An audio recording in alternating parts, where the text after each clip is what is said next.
pitches. So I'm going to this A5 as a focal point, to EB in the lower trombone, bass trombone. And I have this whole movement.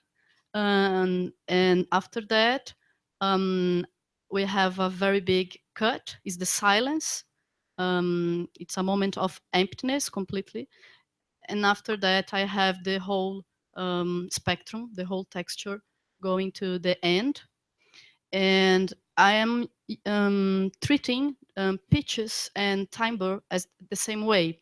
So since I'm using A5, is the highest pitch that I could do at the beginning, actually, because of positions and something like that. Because I'm using the whole strings set, not only violin. So I put the focus on this pitch, and of course I'm trying to do that with timbre also. So I'm using ponticello, and I'm using a very small Super Bowl mallet to have these high pitches on the tam-tam. So I like to compose with pitches, but they are always connected directly with timbre. And in the second part, when I go to the lowest register, I'm using a very large tam-tam Super Bowl, for example. So there I can have a lower pitch, and also very, not so lower, but very lower partials. So I'm doing something like that.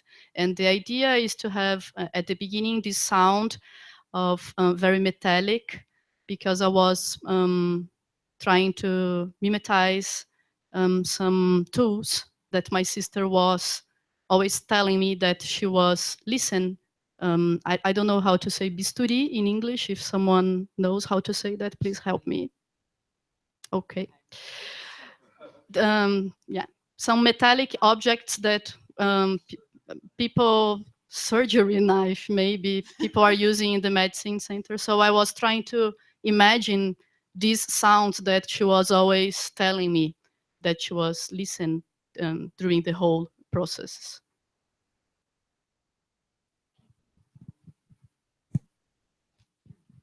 I wanted to ask this question to Thales.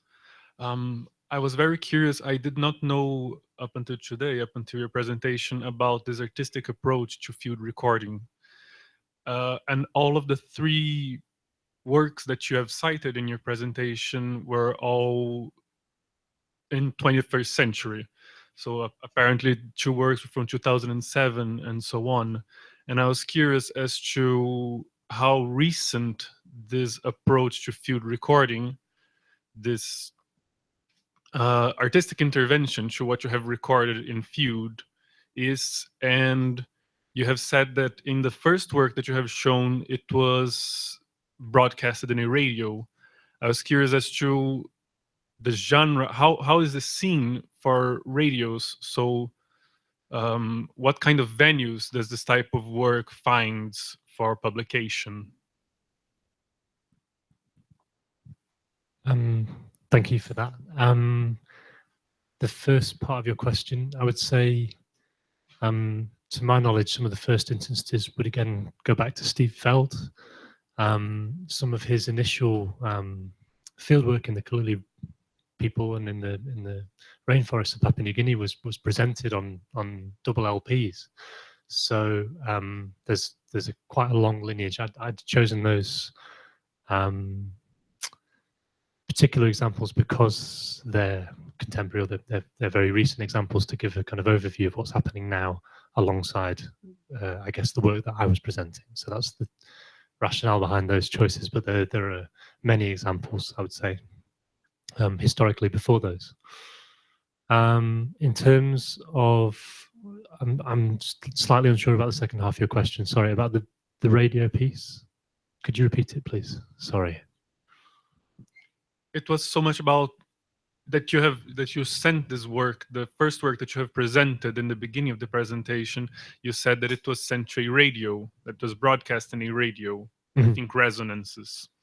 And what I was thinking of, it was as a creative output, these types of artistic approach to field recordings what venues do they find for publication? For example, are there actual concerts of it, or are they commonly recorded in CDs, or are they shown in internet? As you have said that the work that you have centered your presentation around is available on the internet.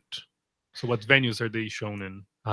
So I guess my experience of that is probably from a UK or European context, and in that sense, there's quite a lot of the things that you've mentioned happen. So there are people publishing on physical formats, also vinyl, but also CDs and tapes, and all these things have become cool again to present work on in recorded formats.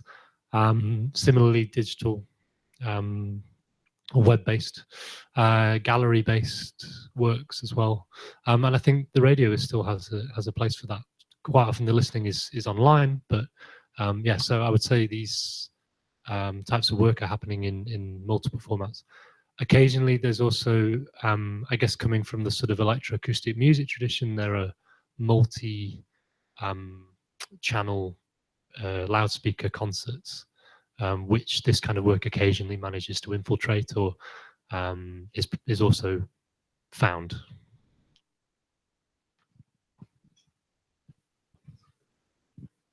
I would ask you, Tullis, it's an observation and a question, I think. First of all, well, it's uncomfortable to be on the other side of the recording, since I've been in the Pedra do Sal many times, and I see no difference between Lapa and Pedra do Sal. So I was a little bit uncomfortable what you said. So that means I'm the object on this time, and that's strange. And well, I just a question. What was the context for the radio program you had? And I mean, which radio, which context, which social context? Because the tech, I think your movie was soundly great and very exciting for me, but not the words you did in the first presentation, because a lot of it was missing, you know. Last year I was recording, I don't know how to say, was with a candomblé in Bahia. It was in the day of Iemanjá. It was there for conference, and then I was with them with the recorder, and I was recording. Something was happening in the public place in a square, and then, well, you know, it's candomblé, and then goes up, and then a lady up in front of me, which was not in a trance, she asked me, what are you doing here? Why are you only recording? Why are you not filming? It's only sounds. Why? I said, well, because I'm a musician and work with sounds and so. But she said, Sonia was her name. I said, that's nothing, man. That's nothing. You're missing the whole part. I don't know what she said actually, but it was incredible. She said, well, you're completely out, man. That's what she said to me. I mean, I'm provoking you just now I'm in the, you know. But the question is, what was the context for your radio program? Thank you. So just to backtrack a little bit, I'm sorry that it made you feel uncomfortable, but also in some senses that's exactly the point, in that it's very much a personal and subjective reading of that place and that event and that moment as an outsider. So I bring along a whole set of cultural baggage which informs my understanding, and so of course it's going to be very different to somebody who visits Pedra do Sal or Lapa every week. Although I do think there is a distinction in the clubs in Lapa. The point I was trying to make was the clubs in Lapa are kind of pay, you pay 40 reais to go in, and it's a kind of polished show, whereas this seemed to be like a Roger de Samba, and it was a bit more local, and it was free. So I guess that was a distinction. The radio show Resonance is a station that accepts all sorts of proposals. They tend to be by artists, or I mean, there's all sorts of things that happen on that station. But the context, I guess, was as a British sound artist trying to make sense of what happened when I went and spent 2 months in Brazil and did lots of listening and lots of recording, and if that was of any relevance to anyone but myself. I'm going to stop there. Well, first of all, I would like to thank all the women talking here today and yesterday, because I will have a question for Valeria at the end of my talk, but I would like to point something that I see happening all the time here, that every time a woman present something here, even if it's the brilliant, genius, and emotive presentation that we saw today here with the keynote speaker and with Valeria now, that talks about many fundamental things for human and for the planet, including death, the most human, the thing that makes us all together, that makes us all the same at the end. There are some men that feels very comfortable to point what's lacking, what is missed in what that the women were saying, like, well, if we could solve all the problems of the world with a paper, it would be very easy. We could start to not having Donald Trump as president of the United States at the end of this event. Really, it would be a good start, but it's not possible. We can only do small things and small appointments with what we write, with what we talk. And I see that when this kind of, there are lacks, every paper, of course, every paper, every talk misses things. But when this happens with something that men are talking, that is not pointed with the same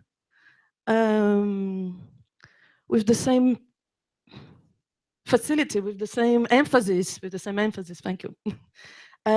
So I think that's something that, of course, not all men, being a bit ironic, but I think this should be thinking why this happens even here in this place.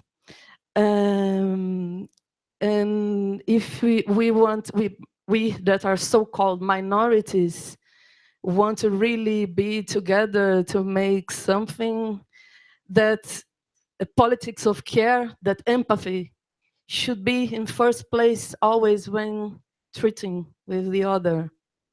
Is that what I think? So that an aggressive posture, an anger posture is not the better place when you are not talking with the, if you want to blame the absence of Black women, blame the male capitalism, blame the male white capitalism, not the paper of a woman. Talking about her own experience with all the oppression that permeates the women's life everywhere. So I think that's what I was thinking all this time. And at the end, I would like to make the question to Valeria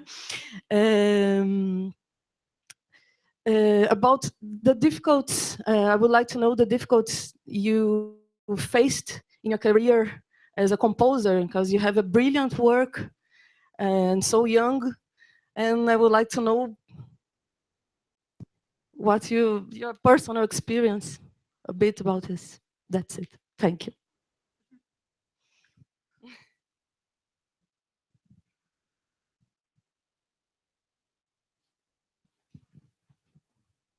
I'm always receiving this question, actually.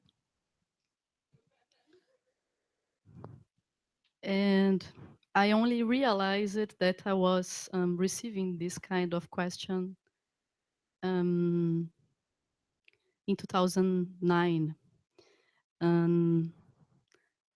when I was participating in a specific festival, and something happened there, and it was related with a prize and so on. I don't to stay a lot of time here, but since 2009, I realized that I was a woman composing. I don't know why. Before that, I've never connected these things. And since then, I was paying more attention to the facts, to the events, and so on. And I have answered this question many times in different ways. And so now I will just choose a way, because I can say so many things in different ways, actually. So I will choose some more non-individually individualistic answer, because as the point is, it's hard for me today to talk about the things that I've suffered or not, because today I am in a very good position, actually. I have just finished a PhD. I was always I, I was having always financial support by agencies and so on. I'm studying at a public university for free for 15 years, yes, actually. So it's half of my life. So studying for free and having scholarships. I had the chance to study abroad, and I have pieces played by orchestras and by ensembles. Last year I had a commission. I owned money to write music, and it was a very huge amount. So this is tricky, because uh, I will tell you something. And this year, a friend of us, Isabel Nogueira, I don't know if she's here. Yes, she is. Hi. She was participating in a conference, and I don't know the topic of the paper, but she was presenting something related to feminist, I think, and music. And a professor there, a man, was questioning her. But why are you telling those things? This is an absurd. I know many very good women composers that don't agree with you. It's not a point of feminism and so on. And he quoted my name. He used my name to say that. So you can see, for example, Valeria Bonafé. I bet that she doesn't agree with you because she is having blah blah blah blah. And Isabel wrote me a message, a text message, and I was like, wow, what can I do with that? So what can I say? I'm a woman. Of course, I have many situations since I was born, not only since I started to compose. And but that's not a point, because when you answered some specific, I suffered blah blah and that will happen and so on, it seems that's only with you. And in my case, nowadays, since I have things like that, like a piece played here, like 1 year abroad, and like a PhD and so on, it seems I don't have problems and I don't suffer anything. So it's tricky and it's hard to answer this question properly. So I prefer to say that we have problems in general way, a general perspective. It's not about Valeria or about Leandra or about Isabel. It's about a collective of women. And like yesterday, for example, I will finish, I promise. Yesterday, for example, when our friend José Missionário was questioning the word minority, I went home thinking about that. And are you here, José? No? Okay. And yeah, I want to tell him after that when we are talking about minority, we are talking about representativity. It's not about number of women that are living in the world. It's about representativity, and minority is connected with that. So if we don't have half women in the Congress or here in the room or receiving prizes and teaching in very good universities and so on, that's a minority. And it's not numerical in large sense, it's about representativity. So I like the word, and I think we have to use this word. For me, it represents very much. And I like to say, yes, I'm part of a minority. And here, maybe we can connect also with the minority idea of language, for example, of Deleuze and Guattari. We can think about the power of this minority, but we have to know that it's minority. It's not majority. And yeah, okay. Thank you. Let's go to lunch. Thank you so much for all this.